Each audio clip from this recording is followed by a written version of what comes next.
पिछले 2-3 साल में सबसे ज्यादा राजनीतिक रोटी यहाँ सेकने की कोशिश की गई है जातीय जनगणना के नाम पर। नेताओं ने जिन्होंने जातीय जनगणना कराने की घोषणा की, 500 करोड़ रुपया बिहार सरकार का खर्च करके जातीय जनगणना कराया, उनके नियत कभी भी किसी जाति की मदद करने की नहीं थी।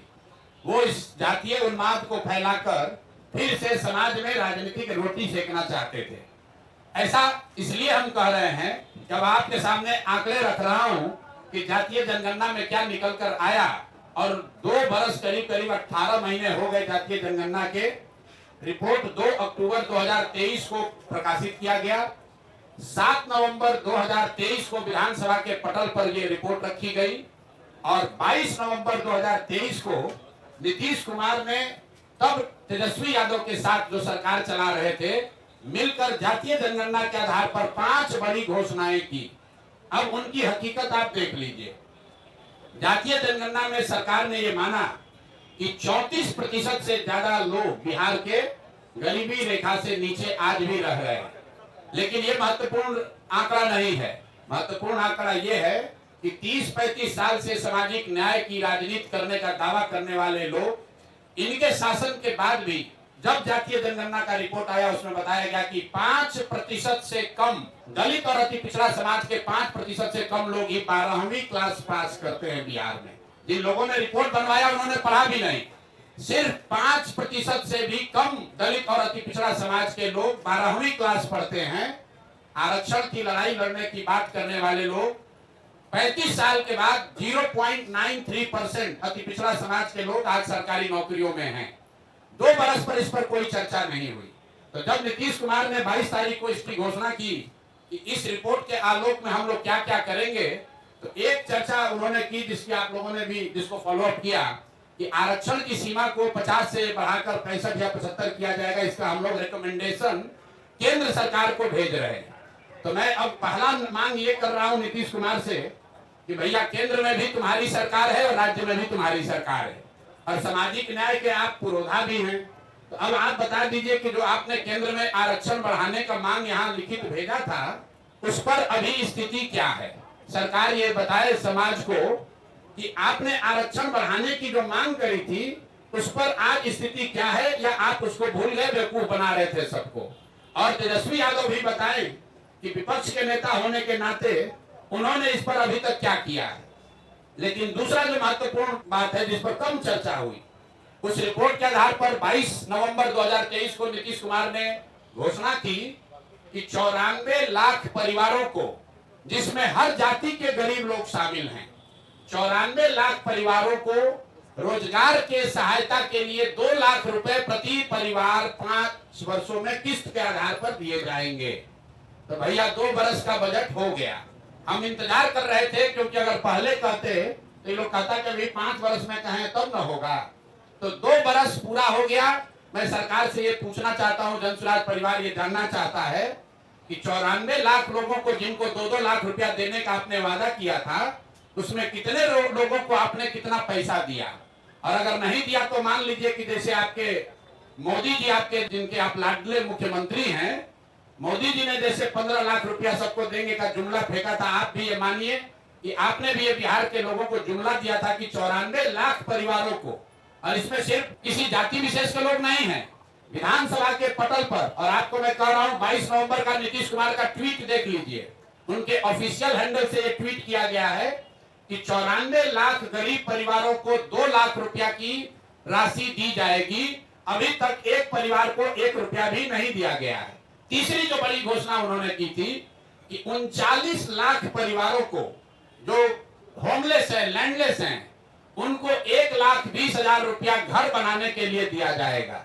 तो मैं तीसरी मांग ये कर रहा हूं कि जातीय जनगणना के नाम पर समाज को लड़ाने की जो योजना आपने बनाई थी, वो तो कामयाब हुई नहीं। ये बता दो कि 39 लाख लोगों में से कितने लोगों को 1,20,000 रुपए की राशि दी गई है। तो जातीय जनगणना को लेकर मेरे 3 सवाल जन सुराज के हैं। पहला कि आरक्षण बढ़ाने के लिए जो आपने दावा किया था कि आप केंद्र सरकार को रिकमेंड कर रहे हैं, उस पर आज स्थिति क्या है, किस तारीख को आपने रिकमेंड किया और केंद्र सरकार ने उस पर क्या निर्णय दिया, क्योंकि केंद्र में भी भाजपा और नीतीश की ही सरकार है। और अगर नहीं दिया तो प्रधानमंत्री अभी आ रहे 24 तारीख को, तो मधुबनी में प्रधानमंत्री को यह घोषणा करना चाहिए, जवाब देना चाहिए, क्योंकि जदयू के लोग भी भीड़ जुटाने में लगे हैं। सरकारी खर्चे पर डीएम सीडीपीओ से लेकर सारा प्रशासन लगा हुआ है, सरकारी खर्चे पर भीड़ जुटाई जा रही है। तो उसमें मोदी जी को और नीतीश जी को बताना चाहिए कि जातीय जनगणना के आधार पर आरक्षण बनाने के प्रस्ताव की स्थिति आज क्या है। दूसरा, 94 लाख परिवारों को जो 2 लाख रुपए आपने देने की बात कही थी, उसकी स्थिति क्या है। हम लोग की जानकारी के हिसाब से, आप लोग भी पत्रकार है, अभी तक के बजट में, 2 बजट में इस योजना के तहत 1 रुपया का भी प्रावधान नहीं किया गया है। और तीसरी बात कि आपने 39 लाख जो होमलेस, लैंडलेस, खासकर दलित समाज के लोग थे, उनके लिए अभी तक 1,20,000 रुपया जो जारी करने के लिए कहा था, उसमें कितना पैसा जारी किया। तो जन स्वराज परिवार 3 मांग रख रहा है कि जातीय जनगणना के आधार पर, उसके नाम पर राजनीति करके समाज को बांटने लड़ाने वाले ये सरकार, उस पर व्हाइट पेपर जारी करो और 1 महीना में बताओ कि आरक्षण पर क्या हुआ। दूसरा, 94 लाख परिवारों को किस दिन 2 लाख रुपया दोगे, और 39 लाख होमलेस परिवारों को 1,20,000 रुपया कब दिया जाएगा। दलित महादलित के नाम पर बहुत दिन से राजनीति चल रही है। आपको याद होगा, नीतीश कुमार ने 2006 में महादलित विकास मिशन बनाया था। उस मिशन में एक बड़ा वादा ये किया गया था कि दलित समाज के जितने लैंडलेस, होमलेस लोग हैं, उनको 3 डिसमिल जमीन, 1306.8 स्क्वायर फीट जमीन घर बनाने के लिए दिया जाएगा। ये वादा नीतीश कुमार ने महादलित मिशन के नाम पर 2006 में किया था। योजना शुरू की गई 2008 में, और पिछला जो आंकड़ा अभी उपलब्ध है, सरकार के द्वारा उपलब्ध कराया गया है, उसके अनुसार 2,34,000 दलित परिवारों को, उसमें कुछ ईबीसी परिवार भी शामिल हैं, 2,34,000 परिवारों को ही आज तक ये 3 डिसमिल जमीन दी गई है। और उसमें भी आश्चर्य की बात सुनिए, अभी एक देशपाल कमेटी है जो प्लानिंग कमीशन ने इस योजना के इवैल्यूएशन के लिए उनका इस्तेमाल किया, उनको भेजा पटना बिहार में, और देशपाल कमेटी की रिपोर्ट में बताया गया है कि 2,34,000 परिवारों को, जिनको सरकार कह रही है कि हमने लैंड 3 डिसमिल जमीन दे दिया, उसमें 1,20,000 परिवार ऐसे हैं जिनको जमीन तो दी गई, लेकिन आज तक उसको पोजेशन नहीं मिला। उसको कहीं बाढ़ का, कछाड़ का ऐसा जमीन दिया है जिसका पोजीशन ही नहीं मिला। तो महादलितों को जो 3 डिसमिल जमीन देने की बात कही गई थी, कुल यहाँ पर 50 लाख से ज्यादा ऐसे दलित, महादलित परिवार हैं जिनको ये इसका योजना का लाभ मिलना चाहिए था।